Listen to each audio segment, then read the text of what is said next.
ক'লুৰা মইতো বিশেষ গম নাপাওঁ, কিন্তু ধৰি লওক আমি আহি আছিলোঁ গৰম পানী ৰিজাৰ্ভত।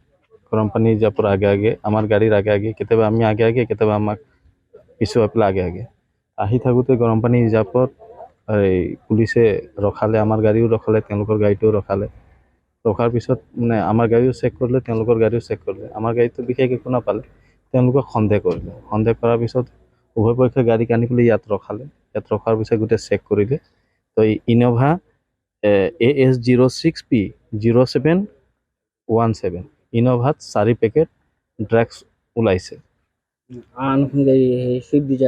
আৰু ছুইফ্ট ডিজায়াৰ এজন আছে, এটা আছে ইয়াতে, এইটো AS03E0999। এই ছুইফ্ট ডিজায়াৰ, এই দুখন গাড়ীত 3জন ল'ৰা আহিছিলে আৰু 4 পেকেট ড্ৰাগছ লৈ আহিছিলে। ল'ৰাবিলাকৰ নাম আছিল নৱ হাজৰিকা, নাছিৰুল হুছেইন আৰু নিপু শইকীয়া। গতিকে যিহেতু আমি স্পটত আছিলোঁ, কাৰণ পুলিচে সাক্ষীৰ কাৰণে আমাক অনুৰোধ কৰিলে, আৰু পুলিচ প্ৰশাসনৰ সহায় সহযোগ কৰাটো নাগৰিকৰ মানে কৰ্তব্য হয়। সেইকাৰণে আমি উইটনেছ হিচাপে পুলিচক সহযোগ কৰিছোঁ। যিহেতু দেখা পোৱা গৈছে ড্ৰাগছে এটা নৱপ্ৰজন্ম শেষ কৰি গৈছে, আৰক্ষীৰ এই পদক্ষেপত কি কয়?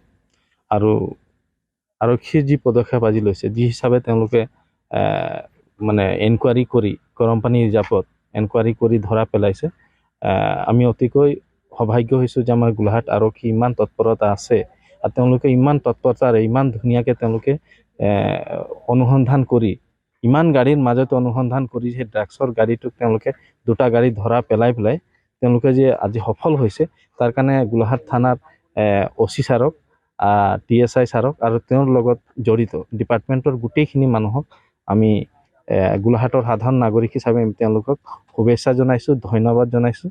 আৰু তেওঁলোকে যি কাম কৰিছে অতিকৈ প্ৰশংসনীয় কাম হয়, কিয়নো এই ড্ৰাগছে যি ছাত্ৰ ছাত্ৰী যুৱ প্ৰজন্মৰ যেনেধৰণৰ ক্ষতি কৰিছে, এই ক্ষতিৰ ক্ষেত্ৰত যে এই ড্ৰাগছখিনি আজি যদি কেনেবাকৈ আমাৰ গোলাঘাটলৈ যোৱা হ'লে কিমান ল'ৰা ছোৱালী এই ড্ৰাগছখিনি খাই পেলাই ধ্বংস হ'লে হয়।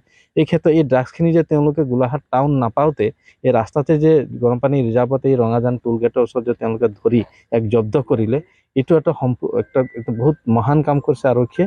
আৰু এনেকুৱা আৰক্ষীক আমি ধন্যবাদ জনাইছোঁ।